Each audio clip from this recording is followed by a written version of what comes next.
अस्सलाम वालेकुम। Today we discuss domain and range of a relation. मैंने अपने प्रीवियस जो लेक्चर था उसमें मैंने आपको रिलेशन के बारे में डिफाइन किया था। आज हम उसी रिलेशन की डोमेन और रेंज को फाइंड आउट करना सीखेंगे।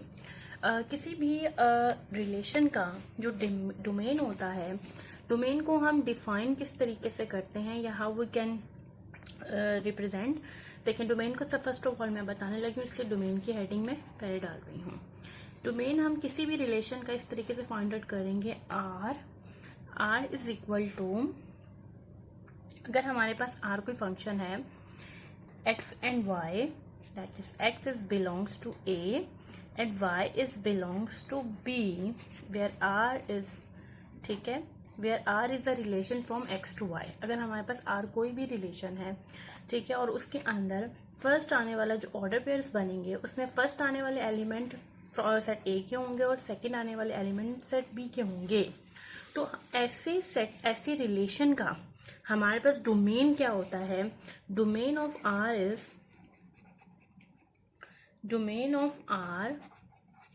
इज इक्वल टू, अब इस चीज को समझिएगा, ऐसे एलिमेंट्स जो सेट ए के, ठीक है, ऐसे एलिमेंट जो सेट ए के, और ये एक्स और वाई किसका होगा?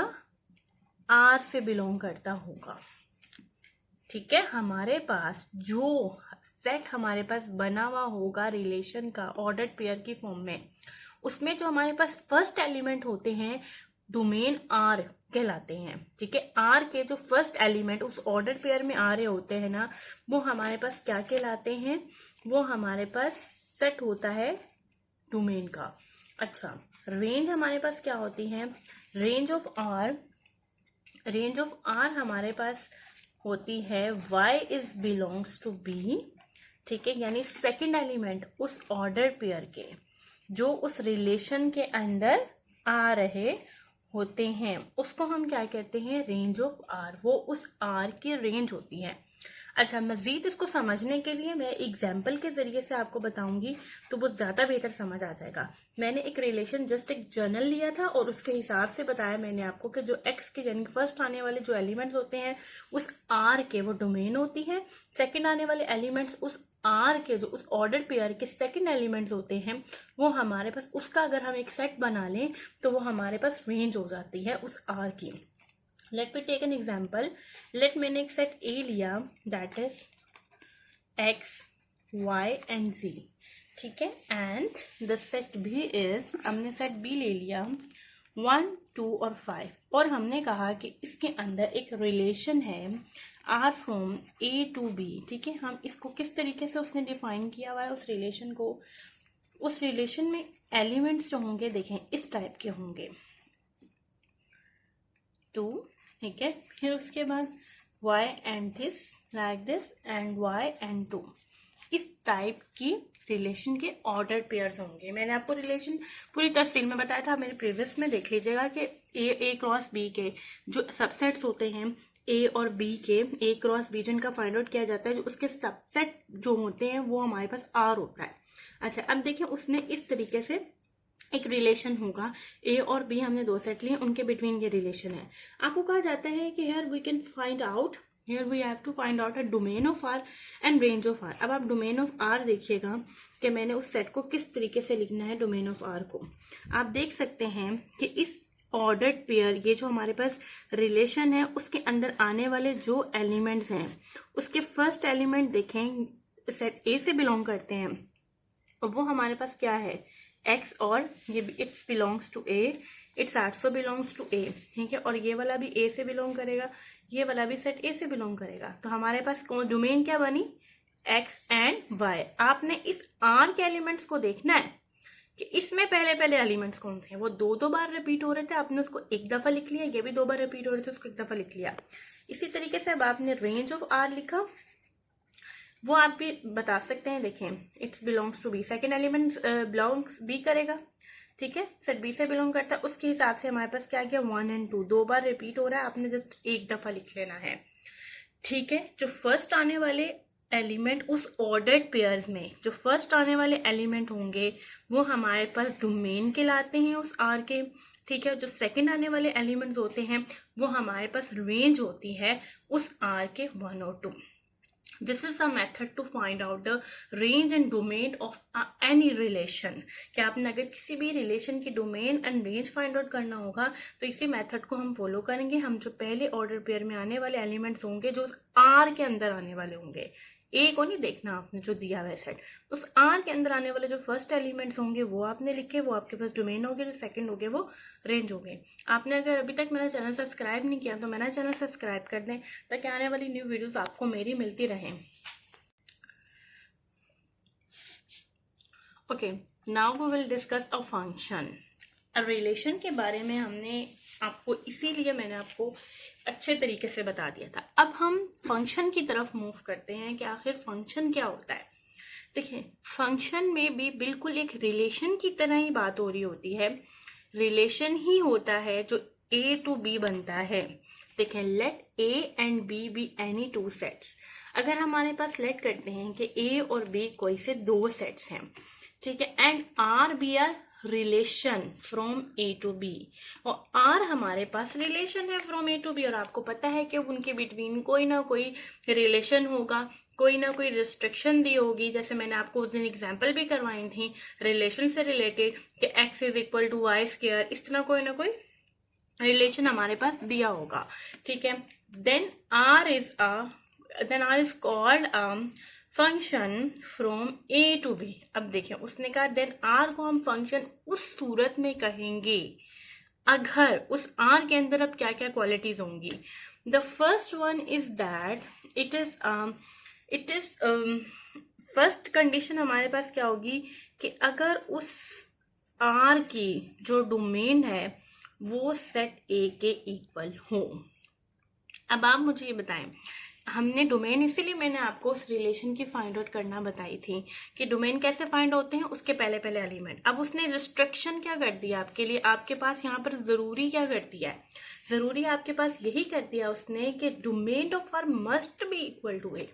एक तो पहली ये कंडीशन फुलफिल होनी चाहिए, तब वो आर हमारे पास फंक्शन होगा। और सेकेंड कंडीशन क्या है कि every element of A is associated का मतलब कि उसका कोई ना कोई कनेक्शन होना चाहिए with exactly one element of B. यानी बी का कोई भी एलिमेंट जो है बस वो ऐसा ना हो कि उसके साथ कोई ताल्लुक ना बन रहा हो, उसका कोई ना कोई उसके साथ एक एग्जैक्टली कोई ना कोई एसोसिएट उसको होना पड़ेगा अंडर आर। यानी आर की जो भी कंडीशन है उसके हिसाब से, ठीक है। Every element of A is associated with exactly one element of the B under R. That is, जैसे अगर हम ए और बी बिलोंग्स टू आर कहते हैं, then A and B dash का मतलब हमारे पास ये होगा कि इमेज बनाने के इमेज जब हमने आपस में इनका बनाया, आफ्टर मेकिंग एन इमेज के बाद जो एलिमेंट होंगे ये वाले, ये तो सेट ए के जो होंगे वो डोमेन ऑफ आर हो जाए, और जो बी हो वो बी डैश, यानी कोई भी बी हमारे पास एक्स्ट्रा नहीं बचेगा, ठीक है। इसको मजीद समझने के लिए let we take an example. देखिए, हमारे पास ए बी अगर कोई दो सेट्स हैं और आर रिलेशन बन रहा है A to B, then R हमारे पास फंक्शन उस सूरत में होगा जब domain of R is equal to A होगा। मैंने कहा दोबारा रिपीट कर दूं कि जब domain of R is equal to, second बात हमारे पास कि हमारे पास जो ए के अंदर आने वाले हर एलिमेंट होंगे वो बी के, देखें अगर ये सेट ए और ये सेट बी है तो बी के हर एक एलिमेंट के साथ कोई ना कोई उसका रिलेशन होगा। यहाँ पर कोई ऐसा एलिमेंट नहीं होगा जो एक्स्ट्रा बच जाए हमारे पास। Under the condition of R की जो भी कंडीशन होगी। चलें, let we take an example. हम एग्जांपल से इसको समझते हैं, एग्जांपल से मजीद समझेंगे तो हमारे लिए और मजीद आसानी हो जाएगी। देखें, A is equal to X Y and Z, B is equal to 1 3 and 5 according to under any relation the R is equal to, हमारे पास क्या है, जो भी कंडीशन है उसके हिसाब से हमारे पास ये आ जाता है। देखिए, x1 y3, ठीक है, z5। अब आप ये देख सकते हैं, अगर आपको कहा जाए कि इसकी डोमेन फाइंड आउट करें, ठीक है, डोमेन फाइंड आउट करें, तो domain of R find out करने का क्या मेथड है जो मैंने आपको अभी बताया। देखें, इसके फर्स्ट एलिमेंट्स आपने लिख लेने हैं और आप देख सकते हैं कि इसके फर्स्ट एलिमेंट हमारे सेट ए के ये देखें सेट ए भी हमारे पास यही है ना, you can see it the set A is, देखें आप सेट ए को देख सकते हैं कि सेट ए के एलिमेंट्स क्या हैं। तो वो जो डोमेन ऑफ आर मैंने अभी निकाली है ना, ये देखें जो मैंने अभी domain of R find out की है वो सेट ए के ही इक्वल है।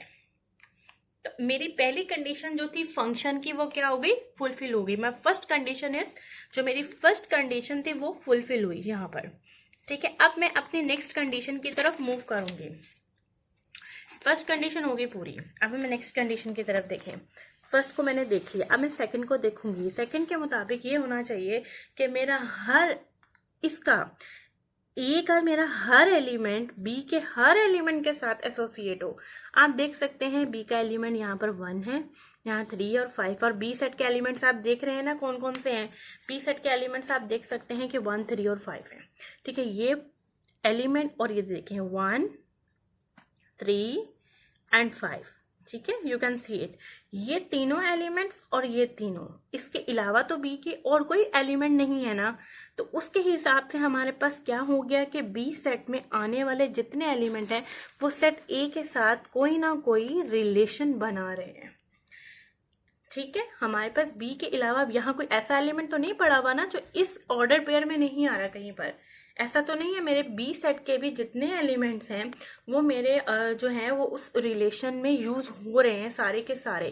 जब ऐसा होगा कि मेरे पास every element of the A is associated with exactly one element, यानी with exactly one element of the B under R, then हम कहेंगे कि हमारे पास क्या होगा कि ये एक फंक्शन होगा आर, यानी हमारी सेकंड कंडीशन भी पूरी फुलफिल हो रही है।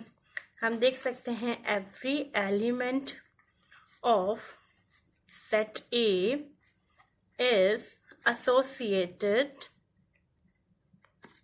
with exactly one element of B.